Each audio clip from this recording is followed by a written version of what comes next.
This podcast is recorded on stolen and unceded Aboriginal land. We acknowledge the First Nations and elders of this country, and we join their calls for justice. Missed you. Missed you so much. Missed you too, lassie. Oi. I miss your little face and your funny voice. Are you just doing... I was going to say to be sure, but that's the wrong one. I'm in Scotland, everybody. I'm in Scotland, but I still care about the Greens. So I'm chatting to everyone on Serious Danger. You couldn't tell? That was a pretty good Scottish accent. I knew it was Scottish, but I thought you were quoting a movie because people, I thought I was missing something. And I sounded stupid, but it was actually you that sounded stupid. I was quoting Fat Bastard in the Austin Powers movies, clearly. Oh, okay, so you were quoting a movie. See? That's what I meant. I knew it was a movie. I could tell. I lied. I actually first up, I want to address something. I've misled our listeners, and I'm deeply sorry. Tom was not in Europe last week when I told everyone that he was in Europe. I lied. He was in Canada, which is way less interesting. Canada's great. I was in little Montreal in French-speaking Quebec. Quebecois. Oui. And did all that. I'm huge in North America now. Wow. Log that. Check that in. Now I've come to dominate the British comedy scene at the 2023 Edinburgh Fringe Festival. Tickets still very much available for my show if you want to come. Do you think there are people listening who are going to jump on a plane and, come on over? Maybe... Wait, I've got a good segue. Maybe if they could get into the chairman's lounge, they may. And so who knows, maybe Anthony Albanese's son will be joining you at your show, Tom. He probably gets free fucking flights as well. I mean, this made me so angry. And of course, this story should make you angry anyway. But also in my travels, I flew from Melbourne to Sydney, Sydney to LA, LA to Montreal. Bus, club, another club, plane. Next place, no sleep, no fear, nobody believed in me. LA to Montreal, okay, that's a very short flow. So getting to America, that's the big tough thing. And then you think getting LA to Montreal, that's relatively easily. In the course of that 5-hour flight, Air Canada manages to lose my bags. I've been without my bags for 2 motherfucking weeks. And meanwhile, the Prime Minister's son, Nathan, is living it up in the Qantas Chairman's Lounge. What the fuck? Do you think that his bags have ever been lost, or they don't? They only, that's like as you can pay for the privilege of not having your bags lost, and you didn't pay that special fee, or you didn't get gifted it because your dad's not Prime Minister, maybe. Well, no, I think this is a political attack. I think Anthony Albanese talked to Alan Joyce and said, "Oi, that Ballard Greens motherfucker, he's flying all over the place. He's a real serious danger." Okay, he's teaming up with the Coalition to try and destroy housing for poor people, which I generally care about. Block the delivery of your bag. How about that? Had you heard of the Chairman's Lounge? Did you know of its existence? I mean, I'm a Qantas Club member, so we kind of get like a few briefings on these kind of things. But I thought it was just like I thought it was just the normal lounge because I know that the politicians all get to go into the lounge. But this is a special lounge within the lounge, the VIP section. Well, there's Qantas Lounge, there's Qantas Club Lounge. And then there's Business Lounge, and then there's there maybe even be first, and then there's Chairman's Lounge too. Oh, so it's like wow, the best of the best. And Anthony Albanese's, according to this piece in the Australian Financial Review, the official paper of record for the Serious Danger podcast, his 23-year-old son Nathan, who has no qualifications, he just I guess graduated a business degree or something, and he's been hanging out in the Chairman's Lounge, and it's a bloody disgrace, I tells you. Does he live at home? How old is this child? He's 23. And because didn't Albanese said we're very close, we live together or something. Because, housing crisis, it's hard for young people to find a home, like people living with their parents. Someone should do something about this. Well, maybe he meant that he lives in one of the houses that Anthony Albanese owns. Still paying rent, of course. At market rent. Market rent, though. Didn't even raise it during COVID, only afterwards. About the Greens, that bunch of idiots. All this is a performance by the Greens. This is a show from the Greens. They're pathetic and they don't stand for anything really. We're stuck with the hosts of Chapo Shit House podcast. Serious danger to Australia. Well, It's good to be back on this Serious Danger, a podcast about Greens politics in Australia. I am Tom Ballard. Thank you so much to Esther Vale for filling in for me last week, doing a fantastic job. Shout out. It was very fun. It's not an official Greens Party podcast, FYI. It is made possible with help of the Green Institute and produced by Michael the Griffin. This week on the show, we're discussing the recent revelations about even more dodginess in Australia's already evil offshore detention. If you liked Australia's offshore detention regime, I've got some terrible news. It's actually really bad. Yeah, your fave is problematic, we learn this week. And we're going to be the first ever podcast to discuss Donald Trump. This Donald Trump guy. Any good? I don't know. Yeah, breaking. And we're going to discuss whether he's going to be going to bad president jail. Thank you to our beautiful new patrons for jumping on board. Patreon.com/Serious Danger AU. For just $3 a month, you get bonus content and you support the show and you make us happy. Give us these names, Emerald. Who have we got on board? We've got Alice, Adriano, Alex, Luca, Linda, Matthew, Kobe, Alberto, Justin, who has become a Patreon member 4 times. So liked it, cancelled it, liked it, cancelled it. I don't know. What's going on between us, Justin? I hope you're okay. I hope we're okay. I hope we're okay. I assume that it was more a technical problem rather than him getting disgusted with some content and then being reeled back in. I don't know. Let us know, Justin. We love you. Please stay. I guess we'll never know. We are going to talk about that other stuff. Obviously, the housing debate continues, the bullshit. You guys touched on the double dissolution question last week. This thing is now going to be reintroduced in October. There was questions that were going to bring it back earlier, but now it's all been pushed off back to October again, which is what to when we already on delayed it to. Yeah. Oh, boy. So there'll be much more to say there, but we should mention this insane piece of news, and I think you know more about this than me, but some insights into the housing policy of the Queensland Labor government and just finding out exactly what affordable housing actually means to the good people of the Labor Party. This came from Victoria first. I'd heard about the fact that when I think the Victorian Greens, I think Gabrielle de Vietri has been looking into this and found that the definition of affordable housing from Victorian Labor was actually just housing at market rate, no more than the market rate, which is good to hear because we all know how well the market's going, right? What are you talking about? Very reasonable, very reasonable. But then, this week, so Queensland Labor announced its new Southeast Queensland regional plan with local governments, which is they've set themselves targets for how many homes are going to be built, 900,000 new homes by 2046. Kind of like when the federal government was like, there's going to be 1 million new homes or whatever, but it turned out they were just saying that's how many homes we would like someone to build, maybe, who knows? Total, okay. But one of the other things that they said in this plan is that they would like 20% of those new homes to be affordable. It sounds pretty impressive, right? And, That's the Greens have been calling for inclusionary zoning. We thought, is this an inclusionary zoning thing where you mandate that a certain percentage, we've said should be 25% of new developments should be public housing. But the policy, not so much. Stephen Miles, Deputy Premier, gets in front of media and in extrapolating upon what this might actually look like, he used a lovely example. To give you a sense of what that might mean, a nurse on an average salary of about $90,000 would need to pay less than $520 a week in rent for it to be considered affordable. A nurse on $90,000 a year, first of all, I don't know if most nurses are on $90,000 a year, but sure, even so, that's, like $90,000 a year, they would be paying no more than $520 a week in rent. And he says, I don't think that it's too much to say that a nurse on $90,000 a year shouldn't be paying more than $520. We won't apologize for that. It's the right thing to do. It's vibes. the right thing to do. And I think everyone was like, wait, hang on. 520. What? So, but then, yes.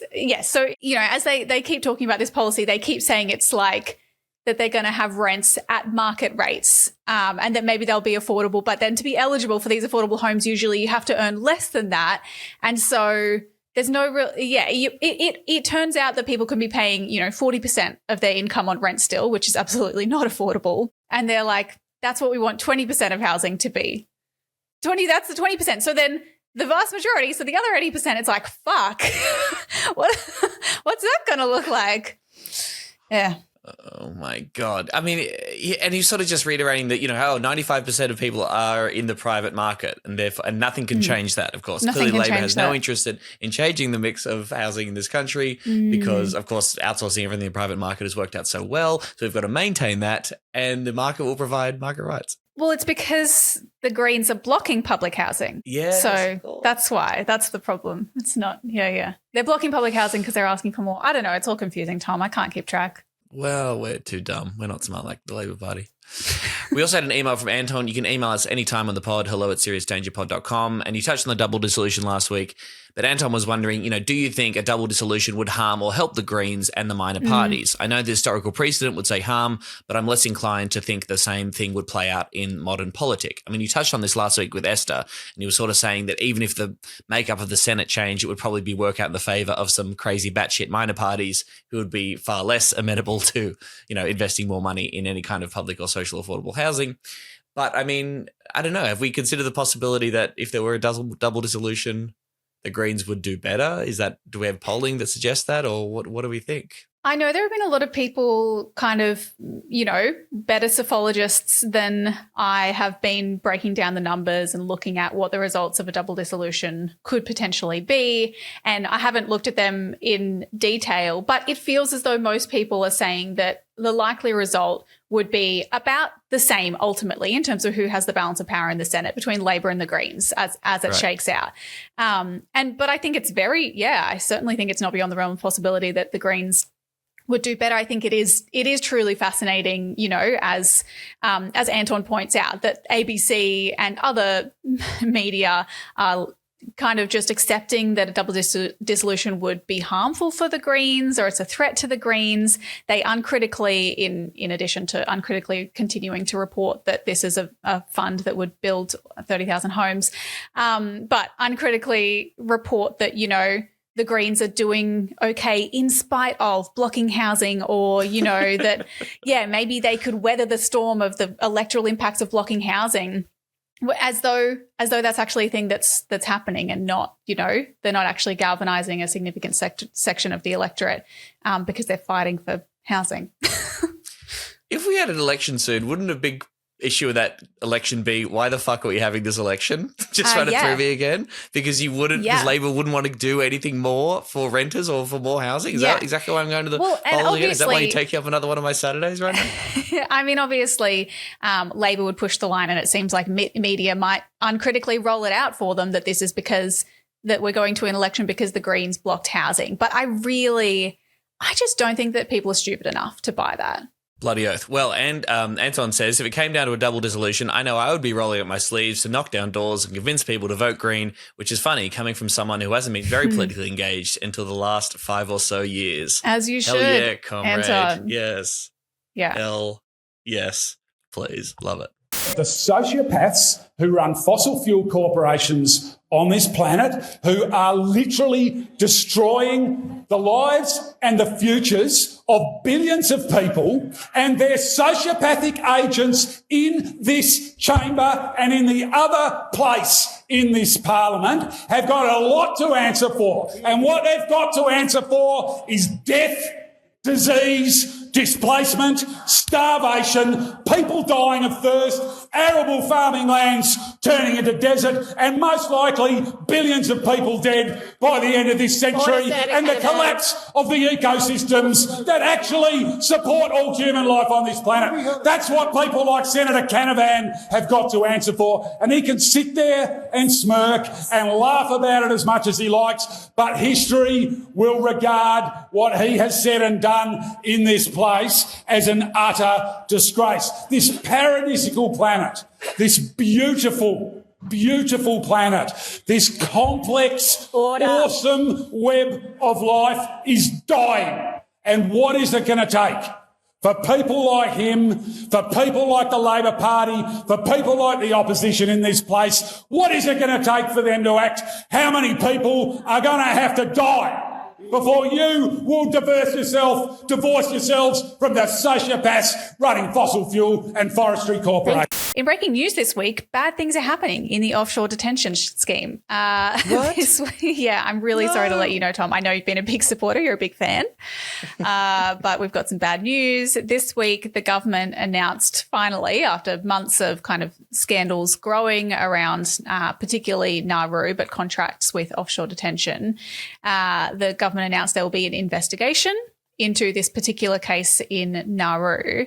Now, what's your how closely have you been following these scandals as they develop? To my great shame, not very closely, to be honest. I think maybe, I don't want to say scandal fatigue because that seems pretty dismissive, but I suppose like the worst of the worst that we know about Nauru and Manus Island, we know it's been exposed, and you know, having followed that story and those horrific scandals for pretty closely for quite a while over the past couple of years, there is a point where you kind of see a headline and you go, of course something horrific happened in these places. Of course something dodgy happened with Australia's relationship with these places. We know the hundreds of millions of dollars that have been spent over years to dodgy private companies to operate these things, and the kind of cruelty they visited upon some of the most vulnerable people in the world who we have a legal obligation to protect. So, you know, yeah, I certainly can't be shocked in this area, but I must say I'm not across the details of this latest scandal itself. Yeah. And I think it's also, like it is complicated. It's, you know, chains of business dealings and particular figures who are tied up with all of these contracts and, you know, in the department, in Papua New Guinea, Nauru, Manus, etc. And so it's easy to be like, this is too complicated when I already know that the whole thing is fucked. But the particular issue that we're having that's prompted this investigation, the timeline begins roughly, you know, so if we go to between 2015 and 2017, Bojani, which is a figure in Nauru, paid more than $100,000 in bribes to government officials for favorable deals on mining contracts for his other companies that he runs. So this is a businessman that runs clearly a bunch of companies, including mining as well as accommodation, hotels. Meanwhile, in 2014, 2016 and 2018, the Department of Home Affairs had entered into 3 different leases worth more than $30 million all up with Bojani for offshore detention facilities. So they're like, you have hotels? Great. Let's put some asylum seekers in there. Right. I mean, and yes, this is where it's like, first of all, how great that we are paying $30 million to anyone, you know, ultimately billions of dollars to these private companies to lock up asylum seekers offshore illegally. That's a good start. It's good to be reminded. Good.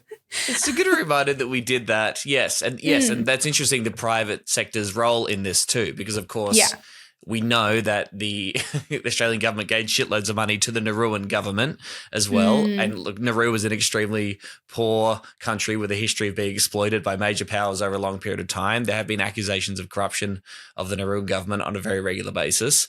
And of course, we know that in those relationships, the human rights of people seeking asylum were never first and foremost amongst people's concerns. And when people could benefit from the offshore detention regime continuing by bringing investment and money into their country, of course, you know, you're not going to get an honest broker there. I do remember lots of accusations of racism whenever anyone was sort of saying, hey, maybe this situation in Nauru is fucked up. Is corrupt. There was always a little bit of like, you guys are racist. You don't think that people of color in Nauru can operate their own torture regime? Pretty fucked up, yo. Yeah. People of color can run, torture regimes too. That's really fucked up that you said they couldn't. And actually, yes, women can be involved. Who knows? Maybe there are women involved. Would that incense you, Tom? Would you hate that? I would hate that. But going back to, Bojani, who is a man, and, you know, hopefully next maybe we'll see more women involved with this, who can say. But there are these 3 leases, right, 2014, 2016, 2018, for accommodation for asylum seekers on Nauru. The 2018 lease is the one that's particularly contentious, that has been the focus of a lot of reporting recently because it emerged over the last few months. A lot of reporting in 9 Fairfax around this, but also it came up in Senate estimates that Bojani was under investigation at the time that the 2018 lease was signed by the Australian government. And then during estimates was when we found out that not only that, but apparently Peter Dutton, who was the minister at the time, had been briefed on the fact that Bajani was under investigation 1 month before the contract was signed. And this is then 1 month later, Bajani was charged. But this is a point of contention because Peter Dutton claims that he doesn't recall this briefing and that there's no record of it. So, I mean, do you think that he's just straight up lying? What do you think's going on there? Who said that they briefed him? The Department of That's Home a good Affairs question. said that he was briefed? So it's the AFP. During Senate estimates, the AFP responded to questions on notice and said that they briefed him. Right, okay. Yeah. And he has no memory of that whatsoever. He gets a lot of briefings all the time. You get briefings at dodgy international businessmen that the Australian government is doing business with by the AFP on a regular basis. He can't be expected to keep track, for God's sakes. Yeah. I mean, I think it's certainly one of those ones where he's like, well, I don't recall. And it's like, maybe you don't because it was just another day in the fucking office for you because you're an evil, evil man who does evil, evil things, allegedly. We should do the investigation of this. But again, the dodginess of the businessman involved in this project is not the major issue with this project. The major issue is torturing fucking refugees on a prison island, for fuck's sake. I don't care if the person doing it has an unblemished record, okay? That's the question, right, though, yes, we have got all of this reporting and all this hoo-ha that's not actually about that. That's kind of the underlying, thing it's the aside, right? It's like, yes, this is a contentious scheme to start with because of all the torture and the, self-immolation and the fucking suicide and But no, it again becomes this political theatre of who knew what when, who was involved, who can get reprimanded. We'll probably get more into this in the Trump discussion. It's like which bad guy can we indict instead of actually undoing the system. But it is a systemic issue, and Dutton leans on this. He says, fine, go ahead, investigate me, see if I care. In fact, I agree. You should refer the allegations to the NAC if you want, the, new National Anti-Corruption Commission. The department had also said that it should be referred to federal police or NAC because, Dutton says, well, it's fine, I don't make the decision. The minister doesn't make the decision. It's the department, which is just, it is so funny that we're even still keeping up the pretense of like the minister doesn't make the decisions for the public service. Like this idea that we actually have a frank and fearless independent public service is so cute. Yes. It really is. Knowing everything that we know about all the other various scandals. Yeah, Jesus Christ. Yeah. And the minister, so ministerial responsibility doesn't exist either. But doesn't ministerial responsibility mean that anything that they say that means that it is their responsibility? Oh, boy. I don't know. I guess he's like, well, I didn't directly make the decision, so I'm not directly corrupt. But yes, Westminster Convention would say that if he oversaw bad things happening, then he should fucking take responsibility for it because he's the minister. But yes, so returning to the timeline quickly, they say that they briefed him. A month later, the contract was signed. A month later, Bajani is charged, and then he is convicted in August 2020. But after this point, when obviously it's very clear that he is corrupt, he's been convicted for bribery, the government continues to pay millions of dollars for the contract. This is a contract that's worth almost $18 million. Whoa. And maybe they were stuck, contracts, you sign a contract for your phone and you can't get out of it. It's really hard. You get locked in there. Maybe the government had done this too. Maybe they didn't read the T's and C's. It's not their fault. Wrong. We've been disabused of that notion because, again, following Senate estimates, in Senate estimates, the department explicitly said after they heard about the charges, they sought legal advice but, quote, did not have a right to terminate the accommodation agreements. But then this week, we learned that that's not actually true. The Guardian reported that each of the contracts have a termination clause which states, quote, the department may at any time, by written notice, terminate this agreement or reduce the scope of the services immediately for any reason. Like, that's about as easy as it could possibly be to get out of this, and yet they kept paying him. Great. Well, they just got to invest in small businesses, Yeah. That's right. Yeah, so it seems it's unlikely that this is the only sus contract. And Nine Fairfax reported on this as part of a series of investigations, or they were reporting on AFP and Austrac investigations on all of these contracts that kind of ultimately funnel millions of taxpayer dollars from the Australian government and from Home Affairs to Pacific Island politicians. A lot of the time it's contracts going to businesses that, have very close links to political figures, things like that. I mean, I guess, again, I'm curious as to why this one in particular has got much more attention than those other contracts. It seems like that broad system of all this money going to potential, questionable contracts, etc., is not the focus. It's Peter Dutton knew about this one corrupt guy, and I can't help but cynically be like, this is a classic thing where they're like, well, if we say it's just these two guys who have been corrupt, we can deal with the two guys and then pat ourselves on the back and feel like we've solved the problem. And also I just have memories of, stories about a company being given massive contracts and then it turns out their PO box is like some random house in the middle of nowhere that was, do you know what, Paladin. Yeah. That's right, one of the companies that's kind of within this whole story. Yeah. Right. These just insane, tiny, almost shell companies or companies that have no experience whatsoever being given huge contracts, often not competitive at all, not being put out to tender, just getting the huge lumps of money, just any money whatsoever, just desperate for companies out there to torture refugees. Please, we have a labour shortage. We just need honest, fair dinkum companies to come forward and help us with our torture regime. So please get in touch with the Australian government as soon as you can. We'll give you millions of dollars. Have you got an entrepreneurial spirit? Do you not have a soul?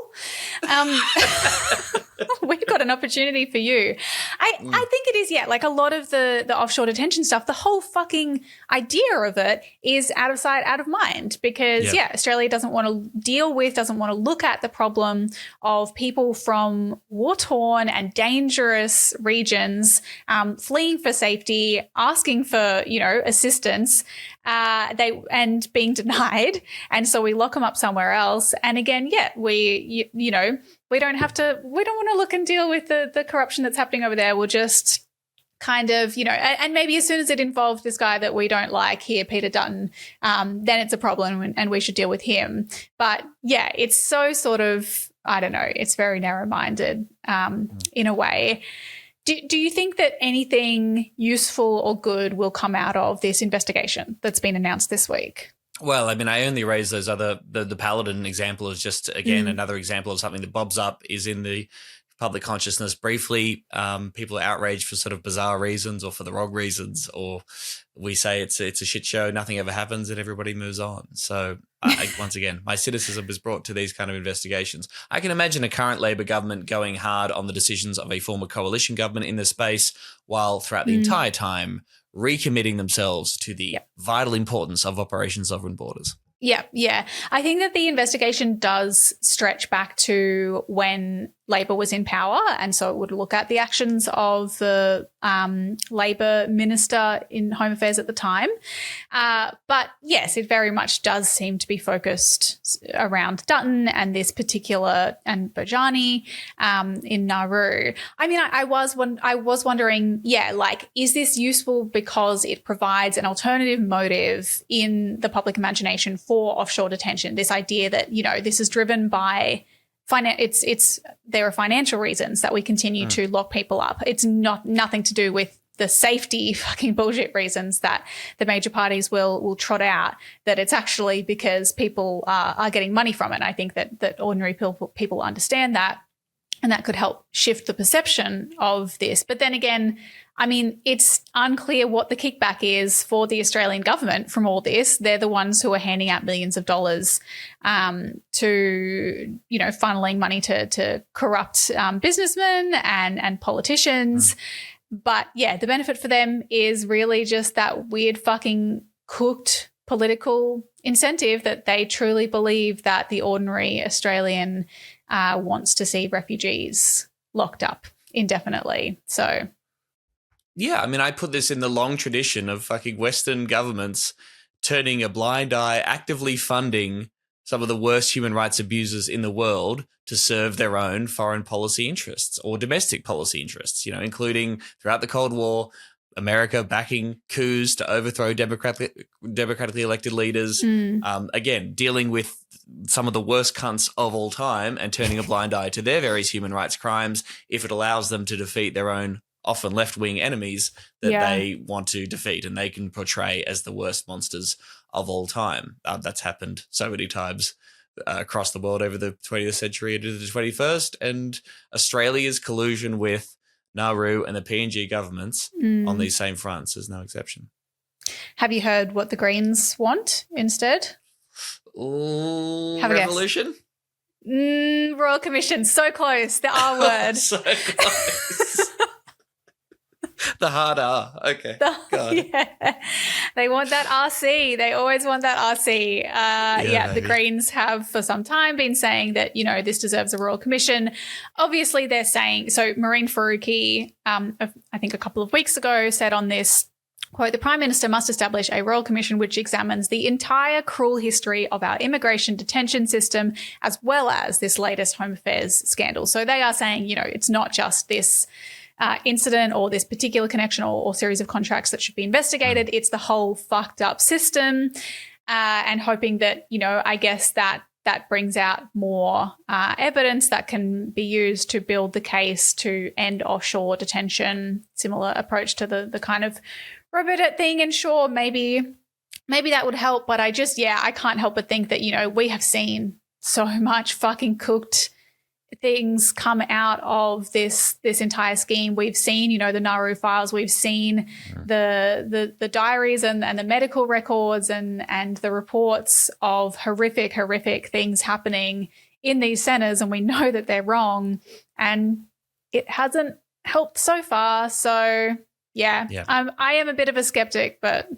Sure. The Australian Human Rights Commission do a report into it, and the coalition's response was to demonise and drag Gillian Triggs through the fucking mud, right? And hound her out of public life. It is kind of crazy we never had a Royal Commission into Children Overboard or the Tampa crisis. Yes, like not even the Rudd Labor government tried to introduce that when they got it in 2007 or whatever. Back when they briefly showed a level of humanity and a different approach to the boat people issue, so to speak. But look, I mean, it is an absolute travesty and a scandal on the scale of something like, Robodet, and we have extraordinary amount of blood on our hands as a nation. So I guess I would be like, sure, I endorse the principle of having a Royal Commission about the Immigration Detention Centre, but I can't see it happening. You don't even know what you're asking me to confess. You have nothing. I don't have to tell you anything at all. Unless if I can prove that I never touched my balls, will you promise not to tell another soul what you saw? No one else was in the room where it happened. Is that a yes? You just touched your ball. Have you heard that clip of Trump saying I did everything right and they indicted me? No. Okay. It's so good. Can you do everything. I'll do it in French. I will insert the clip now. I did everything right and they indicted me. I did everything right and they indicted me. Is that your Trump impression? I don't think I have a good one. He's very good. He's a good guy. I'm the best. I've never tried before, actually. I'll have to work on it. I'll come back. Because we haven't covered Trump on the podcast before, so I haven't had any need to practice my Trump impression, but I really should have prepared. We haven't done much Trump chat at all, really, have we? No, because I don't care. But here we are. Go on, tell me more about that. You don't care about Trump or US politics or you think there's enough Trump chat out there to last everybody? There's definitely enough Trump chat out there. That's indisputable, absolutely. Yeah. But yeah, I do find the whole thing just a little exhausting, boring, useless, etc. And this is my cynical, maybe I'm being too cynical this episode. I need to be a little bit more hopeful and, maybe this will really galvanize people and no one will ever do bad things again. But the whole, the liberal kind of orange man bad stuff doesn't do it for me. I guess that's really it. Were you invested in the Bernie Sanders campaign? Were you following US politics around 2016 and in the years since? Were you much invested in that? I did not understand politics in 2016. I did not know, I barely knew how voting worked. So no, but obviously in the years since, I have kind of retrospectively become invested in and heartbroken by that, like so many people have been. I think as well, I think maybe part of my reluctance to get into the whole Trump thing is because I think for a long time people in Australia have spent too much time focused on American politics, thinking that, rather than Australian politics, rather than what is happening on home turf. And that kind of frustrates me, I think. So that's probably part of why I tend to block out a lot of Trump stuff. But I will say I think he's a very funny guy. I think there's a lot of... He's funny, right? We can agree on this, that he says and does things that are Absolutely. funny. That account that like posts old Trump tweets, great comic relief. So, yeah. Good content. Well, he's back in the news this week, although you could say he never really left because we do talk about him every fucking day. This week, Donald Trump was criminally indicted for a third time. Congratulations, Donald. Wow. Is that a record? Three times in 1 year. It is certainly for a former president. Yes, big time. Yeah, cool. Just to recap on his previous work in this area, back in March, he was indicted on money laundering charges in New York. That was paying hush payments to Stormy Daniels before the 2016 election. Very naughty. A little bit of sex scandal. Stop. And that actually made him the first ever former US president to be criminally indicted. So first one straight out of the gates. Wow, he really, he's a trailblazer. He's original. No one else like him. Say what you will. In June, he was indicted in Miami over his handling of classified documents at his Mar-a-Lago resort. That's also a very funny story. This one I understood, like I followed a little bit just because the whole thing was quite funny. How there's the recordings of him being like, this is so confidential, guys. I can't show you this, but I'm going to show you a little bit. But I really can't do this, guys. But look here. These are so confidential. Look at my fans. Fans. Yeah. Anyway. Plus, he's got some other legal troubles on the go at the moment. He's currently facing 2 civil cases in New York, one involving alleged business fraud. This lady, I think, wants to ban him from doing any business in New York for the rest of his life, which would truly break him, I think. So that would be a good one to go through. The other one involving defamation against E. Jean Carroll. This is the woman who took him to court over a civil case around a rape accusation. The court found that he was guilty of sexually abusing her. They stopped short of actually finding him guilty of rape, but said on the balance of probabilities. That's a civil matter. Yeah. So the burden of proof was different, and it was sort of defamation or monetary proceedings. But then after that case, she's arguing that he then defamed her, and so she's taking him back to court over that. He's also currently under investigation in Georgia over his attempts to overturn the 2020 election results in that state. That's when he was on the phone saying, hey, please find me some votes just to sort me out and get me over the line. He's committed. He is committed. So I didn't realize this is a separate thing to all of that. It is hard to keep track of the indictments, to be fair. When I heard that he had been indicted, I was like, for the confidential documents thing, but no. That other stuff. No, this is a third one, baby. He's pled not guilty to all of this, of course, but the third indictment, and most people saying like, this is the big one, this is what they should have gone for first, this is the most important one. It's in relation to Trump's attempt to overturn the results of the 2020 election. Which, of course, that campaign led up to the scenes on January 6th in 2021 when Trump supporters stormed the Capitol. Some people threatened to shit on Nancy Pelosi's desk. There was the shaman guy. Some people died. It was pretty fucked up.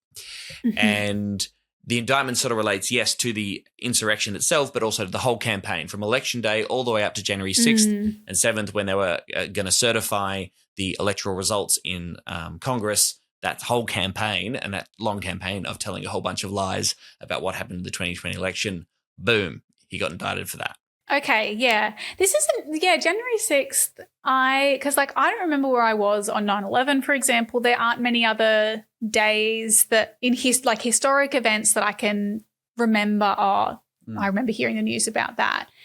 But January 6th, I actually really distinctly remember, waking up and because I was staying at my dad's and like going downstairs to my dad's and he had the radio on and just it was a very strange feeling in the air, like to hear that news. It felt very, very big. I don't know. Do you remember it? I do. I can't possibly remember where I was really, but certainly maybe with my family, I think, over the summer break. Yes. And I think that news coming through just feeling very surreal indeed. But then also not really being totally sure about what went down. But what was happening. Yeah. Yeah. Seemed pretty fucking crazy. So he's been charged with 4 felony charges: conspiracy to defraud the US, that's the repeated and widespread lies to spread these false claims about the results of the 2020 election. The prosecutor saying, like, he knew that this was a lie and he repeated this information. He has a First Amendment right to challenge the results and to go through the court system, but he went further than that. Conspiracy to obstruct an official proceeding, that is the campaign to stop the certification of the electoral results. Conspiracy against the rights of citizens. This is interesting. Relates to a Civil War era law that applies to Trump and his co-conspirators' alleged attempts to oppress, threaten, and intimidate people in their right to vote in an election. So, okay, seems hard to prove that, like in relation to what's happened after an election, but sure. I guess so, yes. And whether it would also involve the special election in Georgia afterwards as well around that time, I'm not sure. Obstruction of and an attempt to obstruct an official proceeding. That is what they're saying, that he and these 6 other unnamed co-conspirators planned the Jan 6 rally to try and stop that official thing. Planned the rally as opposed to just encouraging it. Yeah. That's interesting. Well, he would tweet out things like, hey, be here on January 6th. I'm going to be there. I guess People that come is on down. planning in a way. Yeah. Some of these charges carry penalties of up to 20 years in prison, which could be pretty big. And then, there were these 6 co-conspirators. They haven't been named. We know who most of them are just by their description and some of the other information about them. They include Rudy Giuliani and Trump's lawyer, Sidney Powell, who is woo. But they're great characters. That's it. Yeah. Okay. Official legal term. Yeah. When handing down the indictment, US Special Counsel Jack Smith said the attack on our nation's capital on January 6, 2021 was an unprecedented assault on the seat of American democracy. As described in the indictment, it was fueled by lies by the defendant targeted at obstructing a bedrock function of the US government. So does Trump still claim, like he still says that it was stolen, right? Is he still saying that openly, or is he just hinting at it like he likes to do, for example, when he nods at QAnon? I'm pretty sure he's still on board the stolen election. It was stolen. Vibe, yes. And to some people, he is still the correct president of the United States. And he sort of said, well, they got away with it this time, but elect me in 2024 Not next and time. we'll fix it all again. Yeah. Okay. So I suppose, do you care is my question. Do you care about this? Do you care about the preservation of sweet American democracy, a democracy in which the person with the least amount of votes could still become the president thanks to a holdover from the slave era in which states' rights were protected over at the expense of actual democracy? I mean, I don't know. How much invested are you in this achieving justice and holding Donald Trump to account? I don't know. I mean, I think like the take that I had heard, I was talking to a friend about this, and he was more like, there's the fear that Trump getting indicted or sent to prison just feeds the conspiracy theories about there being a witch hunt against or a conspiracy against Donald Trump, and would help to further radicalize and embolden his supporters to fight even harder for him and potentially in more violent, dangerous, etc. ways. Yep. And like, I think that is probably the most significant, I guess, take or issue that I have with it. And otherwise, I really do struggle to see it in any way more real than it, like watching a show. Like it is almost like dramatic or comic relief from real life is like, oh yeah, and is that crazy Trump stuff still happening? I mean, a level of remove is probably good. I used to follow US politics really, really closely. I did get seriously worked up about it, invested, but I think these days I'm much more like, I could do nothing about this stuff at all. Yeah. You should just watch it like a TV show. The only political effective action that, you and I can take is very much Australia based. So, I mean, just maintain a sense of healthy distance across some of this stuff. Certainly the data would back up this opinion that at least these indictments in no way discourage support of Trump. And in fact, he is still overwhelmingly the front runner in the Republican primaries, and it's not even fucking close. After his first indictment, his support amongst Republican voters jumped from 43% to 50%. In the 4 months since then, he's gained another 10 points. Wow. He's beating his main rival in the Republican primaries, Ron DeSantis, who was supposed to be, you know, the version He's of Trump even further right, was like right? the presentable one. Well, yeah, I mean, you would say on a whole bunch of certainly cultural issues when it comes to trans rights, and have been waging this war against trans people and the woke left and critical race theory in Florida. But Ron DeSantis was supposed to be the Trump guy without all the embarrassing Trumpness. Yeah. Trump is crushing him by 30 points in the Republican primaries right now. Yeah, It's not even close. And this was insane. This is from the New York Times. In a head-to-head contest with Mr. DeSantis, Mr. Trump still received 22% among voters who believe he has committed serious federal crimes, a greater share than the 17% that Mr. DeSantis earned from the entire GOP electorate. So there's this huge MAGA base that think he hasn't done anything wrong. But then even amongst Republican voters who are like, yeah, he probably did do some crimes, I still want him to be a Republican president, and I prefer him to that Ron DeSantis fucking weirdo. This is the fascinating thing about primary elections, like in the States, that, you know, we don't get to see this stuff play out apart from, you know, on a very tiny scale in Greens pre-selections in Australia, and I guess, you know, to an extent pre-selection for the other parties, but they're not actually democratic. But yeah, that it's not necessarily about who they would like to be president. It's who they think can win. And so there's this kind of like meta, it's a view of what people think of other people, which I think is what's fascinating. And what the majority of the Republican Party members seem to believe is that more Americans will vote for Trump. Whether that means they think Trump is a better president, I would actually hazard a guess that they probably don't necessarily, but they think that, he can capture the American imagination. And why I think primaries are interesting is because they give that insight into like political brain, and people who are involved in politics are always, unfortunately, to some extent removed from reality and from ordinary people. And I wonder if they're right on this, I guess. I guess so. Yeah, it's interesting that now you could say Trump is like the electability candidate because he did fucking win, right? He did actually win. Yeah. But I also think this base, my understanding of it, is that these are not people who are invested in the Republican Party. They're not invested in politics whatsoever. They are all about Trump all the time. And all these other challenges in this race, Ron DeSantis particularly was trying to ride the Trump wave. But of course, when Trump is actually running, he's got no chance. Right. Why go for Ron DeSantis when you can get the real thing? Because Donald fucking Trump is running. So you may as well vote for him. Are there like anti-Trump competitors in the primary race? Mike Pence is running for the nomination and is trying to, I guess, in some ways define himself. He's trying to walk the line as like celebrating the legacy of Trump, but also critiquing him, particularly in the wake of these new indictments. And I suppose certainly as someone who his role in ratifying the results of the 2020 election alienated him very much from Trump's base. In fact, people who were storming the Capitol on the January 6th were saying, we should hang Mike Pence. We should actually kill him and string him up. So they're not big fans. Yes. And he represents the old establishment Republican part. And perhaps there are interesting, usually kind of hesitant to draw parallels between the Republican Party and the, coalition in Australia, but around that kind of lost, that sense of, like a lost identity or a confused identity beyond just pure culture war politics. And all they seem to, like, there doesn't seem to be a genuine alternative that they've figured out for a conservative or right-wing political party that isn't just like extreme, quite radically right-wing and, like that Trump brand. There's no kind of alternative to that. And I mean, perhaps that is because the Democrats and, in Australia, Labor increasingly occupy that kind of centre-right liberal space. Right. Yeah, totally. Where else are you going to go?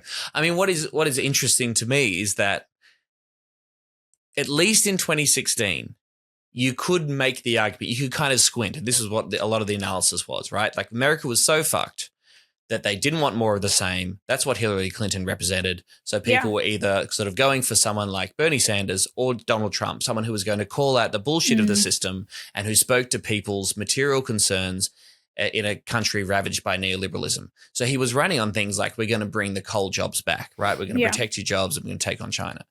It seems to me that now, and I guess there's still a long way to go until the 2024 election, but there's just nothing. There's just no not that policy. long to go, Tom.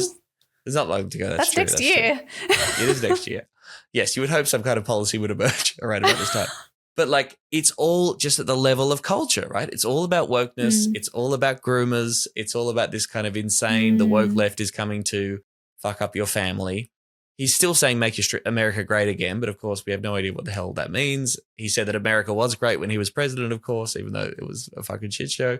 But it's just like all that idea of Trump representing any kind of actual meaningful right-wing populist agenda that I think you could kind of make an argument for as 2016 seems to have completely disappeared. And his entire political project is about, finding justice for himself and about him rectifying and owning the left and not saying anything about making anybody's life any better, Well, but perhaps that's a result of his legacy, and it's kind of almost like that perverse side of the anti-politics coin where, there probably is I would say he's right that a lot of people in America no longer believe, if they ever did, that the government can improve or will improve their financial situation because they were promised that and it was a lie. It didn't happen. And so perhaps, they take the stance that there's no point even pretending or promising that we will reduce the cost of living or, we'll make healthcare affordable, we'll give you, we'll secure your job, anything like that, because no one will believe it. And so just go for the culture war shit, go for the social issues, the stuff that's just going to get people riled up because that is all politics has become because no politician has been willing or able to improve people's material situation, which is deeply depressing. Fucking hell. Of course, the funniest outcome is that Trump gets convicted, goes to prison, still wins the nomination, and I believe he could still be elected president from prison. There is an insurrection charge that discounts him from holding public office, but he is not getting charged with that in this indictment. So my understanding is that under these felony charges that he's getting here, he could still win and become president of the United States. He would then, of course, immediately pardon himself and he'd be all good to go. So but you can't so as I understand it, you can't vote from prison in America, but you can be president. Yes, he could be disqualified from voting for himself, but he could become the president. He could still be president. Wow. Cool country. Very normal and good country. That is so bizarre. I would love to see it. I wouldn't. It will be bad if Trump is president, of course. I should say that.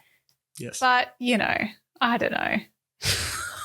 Be funny for him to be running the election from a prison cell. That would be pretty amazing. Eugene Debs, very famous socialist in American political history, was imprisoned. I forget exactly what charge. I think it was something fucked up for being left wing, I think, and did run part of his presidential campaign from inside a jail cell and did okay for a socialist in American politics. So hey, it's not about the candidate, it's the movement. So I'm sure, Adam Bant could run a campaign from prison, as he should, and more power to him. More power to them all.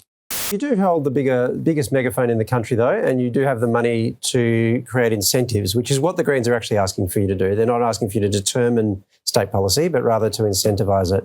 So before you get... Well, they are actually. Well, right, they want $1 billion. They want $1 billion on the table that you can then, the states can then use to incentivise it. But the question, I wouldn't mind getting an answer to Steve's question. The problem with that, Waleed, is that we put $2 billion on the table for states and territories in June. They must have missed specifically that. On the question of rent caps. That was an incentive. This is to incentivise rent caps. That was an incentive. Sure, not for rent caps though. So I'm just interested in that was an incentive for planning. Yes, that's planning. What we need to do.